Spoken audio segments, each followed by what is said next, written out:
जनता के, व्यापारियों के, किसानों के, महिलाओं के, युवाओं के हित का है।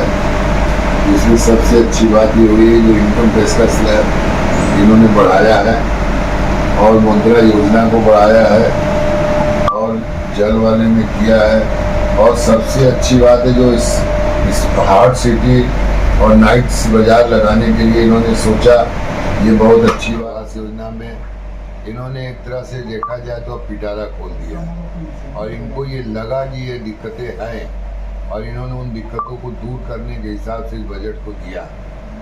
अब इस बजट को सब तरफ से इन्होंने बजट को अच्छा बनाया है। मुझे लगता है कि व्यापारियों के खुशी के दिन वापस आएंगे और लोग और अच्छी तरह से अपने। आज का बजट जैसा हुआ है ये व्यापारियों के हित में बहुत अच्छी चीज़ हुई है और युवाओं के लिए भी सोचा गया है, किसानों के लिए भी सोचा गया है, स्वास्थ्य के ऊपर भी है और जल के ऊपर भी है और कई तरह का ये बजट जो है देखा जाए तो हर वर्ग के लिए बहुत अच्छा है। जैसे इन्होंने मुद्रा योजना में 10 लाख की जगह 20 लाख कर दिया, इससे रोजगार बढ़ेगा। दूसरा MSME में इन्होंने जो ये कर दिया कि केवल आधार कार्ड और GST नंबर दीजिए और बिना कोलेटरल के पाइए, इससे व्यापार बढ़ेगा।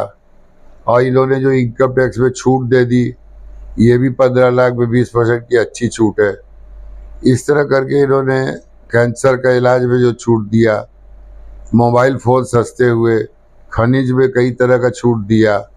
तो मुझे लगता है इससे रोज़गार भी बढ़ेगा और महंगाई भी घटेगी और सरकार की तरफ जो लोग चाहते थे, सरकार से उम्मीदें थी, वो भी पूरी होगी। और किसान के साथ इन्होंने जिस तरह का अच्छा बजट में व्यवहार किया है तो इससे व्यापारियों को भी लाभ मिलेगा। और नेचुरल फार्मिंग की भी बात की गई है बजट में। हाँ, पहला ऐसा बजट देखा जा रहा है इसमें किसानों के लिए नेचुरल फार्मिंग की बात की गई है। ये बहुत अच्छी बात हुई है। क्या लगता है इससे व्यापार में कितना फायदा होगा? व्यापार को बहुत फायदा होगा। किसानों के पास जब फंडिंग आएगी नेचुरल तो वो व्यापार करेंगे, उसको उद्योग अपने उसमें उपज में लगाएंगे, उससे ज़्यादा धान उपेगा, लोग मार्केट में उसका फायदा आएगा और व्यापारियों का भी व्यापार बढ़ेगा। अभी तक सारे जो दामें थे सारे उत्पादों की बढ़ती हुई देखी जा रही है। हाँ। लगता है अब आप व्यापारीगण द्वारा किसानों की तरफ से आप लोग को सहायता मिलेगा, हाँ, उसमें आप कुछ मार्जिन करेंगे आप? हमको लगता है कि जो व्यापारियों की स्थिति और किसानों की स्थिति डावाडोल थी, इस बजट से उनका डावाडोलपन खत्म होगा और यह बजट बहुत सराहनीय बजट है। सरकार ने 1 करोड़ मकान बनाने का भी जो बात कही है, ये भी बहुत अच्छी बात है।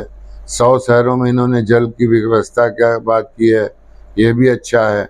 और भी इन्होंने हाट लगाने के लिए, नाइट का लगाने के लिए भी जो बजट में किया है, इससे जो ठेला पटरी गोमती वाले मिडिल क्लास और लोअर क्लास को जो दिक्कत आ रही थी, वो दिक्कतें मुझे लगता है अब सॉल्व हो जाएंगी और सरकार का पूरा ध्यान अब जनता की दिक्कतों पे है ताकि व्यापारी व्यापार करे, जनता रोजगार करे और 2 पैसा कमाए।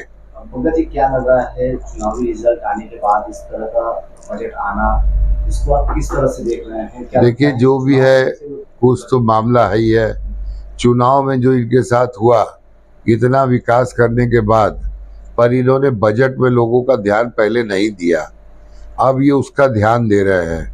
अब मुझे लगता है कि इनको जो झटका लगा वो झटका जनता के लिए फायदेमंद है और अगर ये थोड़ा और ध्यान देंगे, इन्होंने कई चीज़ों को अभी उसमें वो नहीं डाला है, अगर ये थोड़ा उसका और ध्यान देंगे तो मुझे लगता है कर्ज माफ़ करने वाला, बैंकों के चार्जों को सीमित करने वाला, आयुष्मान कार्ड को की सीमा 10 लाख करने का, उसे आधार कार्ड से लिंक करने का, जिनकी दुकान मकान तोड़े उनको तत्काल व्यवस्था करके बसाने का, ऐसे करके इन्होंने बहुत सी चीज़ों को अभी छोड़ा है।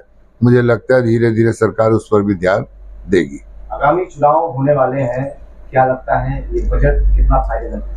ये बजट का लाभ इनको मिलेगा और माननीय मुख्यमंत्री जी का पूरा ध्यान इस समय यूपी पर है और वो खुद इसको नज़र में रखे हुए हैं और मुझे लगता है कि ये सरकार का बजट और सरकार का जो ध्यान है, इससे बहुत इनको लाभ मिलेगा। जो एक लोगों के दिमाग में था कि 2027 में इनको नुकसान होगा, मुझे नहीं लगता कि ऐसा कोई नुकसान होगा। 2027 में फिर से सरकार बनाएंगे।